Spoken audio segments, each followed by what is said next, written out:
Hello, guys. Welcome to another episode of the Next Year Power podcast series brought to you by Next Year Power. I'm your host, Icy Atiti.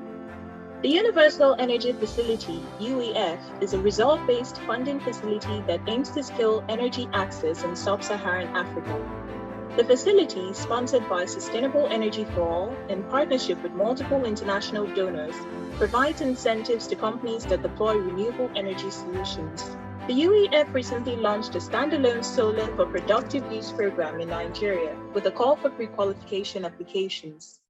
Today, my guest is Ruchi Soni, Program Manager, Result-Based Financing, Sustainable Energy for All. And she's going to be joining me to discuss how the UEF aims to empower small and medium enterprises in Nigeria. Welcome, Ruchi. It's nice to have you on the podcast. Thank you for having me, Icy. Great. So can you give an overview of the Universal Energy Facility and its operating countries? I'd be happy to. So thank you again for having me, Icy. And before I start, maybe I can offer a quick one-line introduction for Sustainable Energy for All that hosts the Universal Energy Facility. So we are an international organization working in partnership with the United Nations, as well as other stakeholders that include government, the private sector, civil society, and philanthropy to essentially drive action towards achievement of access to energy for all by 2030, SDG 7. And in turn, we want this energy to be affordable, reliable, and sustainable.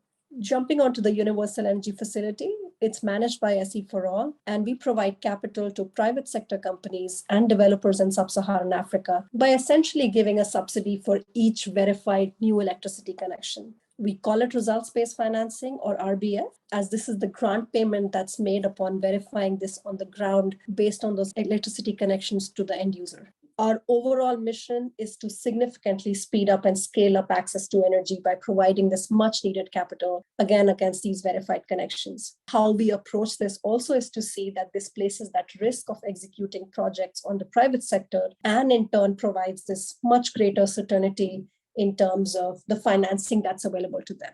Our hope, obviously, is that this makes these decentralized clean energy projects commercially viable and catalyze even more financing to the sector. In terms of our operating countries, very pleased to share that we're active in 4 countries now. So for our mini grids window, we're active in Sierra Leone, Benin, and Madagascar. And for our Stand-Alone S0lar window, which is our newest piece of work, we're active in Nigeria. I also do want to use this chance to share a piece of good news that we've hit our first milestone on supporting electrification in Madagascar a couple of weeks back. So the UEF now has successfully supported the electrification of households, 2 mini grids across 8 communities in Madagascar. So let me pause here and pass it back to you, Icy. Thank you very much, Ruchi. That was a brilliant introduction. So can you highlight what the UEF aims to achieve in Nigeria, especially in supporting the energy transition plan? So thank you for making that link. So the Universal Energy Facility supports Nigeria's energy transition plan through a couple of touch points, but I would say most notably in 3 ways. So we see this supporting, first of all, achieving the goal of universal access to electricity by 2030. The UEF will promote new electricity connections in off-grid areas, thereby directly contributing to improving the national electrification rate. Secondly, we see the UEF helping mobilize international partners and more private sector investments. So the UEF again mobilizes these philanthropic and private sector investments to scale up deployment of these renewable energy projects. Thirdly, and finally, the goal, which is synced between both the energy transition plan and the UEF, is to decarbonize the power sector. So again, the UEF provides grant and incentives to solar developers to essentially scale up the deployment, which in turn helps the households and small businesses increase adoption of solar energy and move away from that transition or the current dependence on diesel and petrol gensets.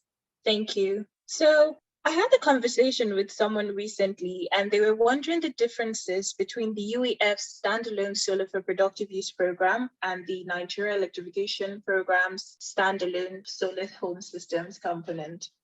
That's a very interesting question. So what we've done is to try to sync up our overall processes to not be onerous on the private sector. So it's not that they're applying to different facilities with different requirements. And while the Nigeria Electrification Project and UEF are similar in their program design, there are a few key differences. So one big one is range of system sizes. So the UEF is uniquely focused on electrifying productive use, for income generating activities. And we're supporting the system size between 100 watt to 5 kilowatt under our program. So as such, the system sizes are able to meet the energy needs of economic clusters, small businesses, SMEs, and households. And I guess the second aspect, which is our aspiration, is to be an open-ended fund. So unlike other programs, the UEF aspires to be a rolling fund with ideally no termination date and with the objective to help achieve and support the universal access to energy across different markets by 2030. I hope that answers your question, Icy. Thank you very much. Yes, it does. Thank you very much. So are there any provisions in the Stand-Alone Solar for Productive Use program to encourage inclusion, for example, gender inclusion? I love that question, and that's something very close to my heart. And of course, that's something also on top of our list, both organizationally, but also on the UEF to incorporate on both design and implementation front. So we feel gender inclusion is at the heart of making change, especially since we believe that the face of energy poverty is that of a woman, and something we want to work actively towards changing. So coming to the UEF, the Universal Energy Facility mandates all the companies applying to the programs to adhere to a policy committing 30% women participating in both operational and management capacities within their organizations. That said, we also understand that this may not be possible in certain contexts. So I'm from India, and I know that there sometimes exist these cultural barriers for getting more and more women involved in all parts of the energy supply chain, especially in what is often considered a traditionally male-dominated society. And so what we offer from the UEF side is hand-holding some of these companies that may not be able to meet this criteria that we offer by offering them the support to develop gender action plans, giving them templates to basically help think this through the mainstreaming of bringing in more gender inclusion and be able to meet our requirements. So finally, since the SSPU is for small and medium enterprises, are there any plans for programs tailored specifically towards other economic sectors such as agriculture, manufacturing, or health? Thank you for that thoughtful question. So in agriculture and manufacturing, we do feel our existing window and SSPU will allow for potential companies to look at considering both agriculture and manufacturing applications, particularly within the system size range of 100 watt to 5 kilowatt. We define any activity that relates to productive use of energy as any agricultural, commercial, or industrial activity that uses electricity as a direct input to production of goods or provision of services. And we do hope that companies are able to approach it with this intention. We've also seen a lot of interest from the healthcare aspect to see how RBF can be used as a tool to provide and spur the access to electrifying healthcare facilities. Again, notwithstanding the whole new COVID context that we've seen in the last couple of years. So this is something that my colleagues, along with our team, have been thinking through and exploring within SEforALL, and we do hope to be able to share our thinking around RBF for healthcare in the next couple of months. Thank you very much, Ruchi. That was a very insightful session. Thank you so much for having me again, Icy. Appreciate it. It was a pleasure. Thank you guys for listening.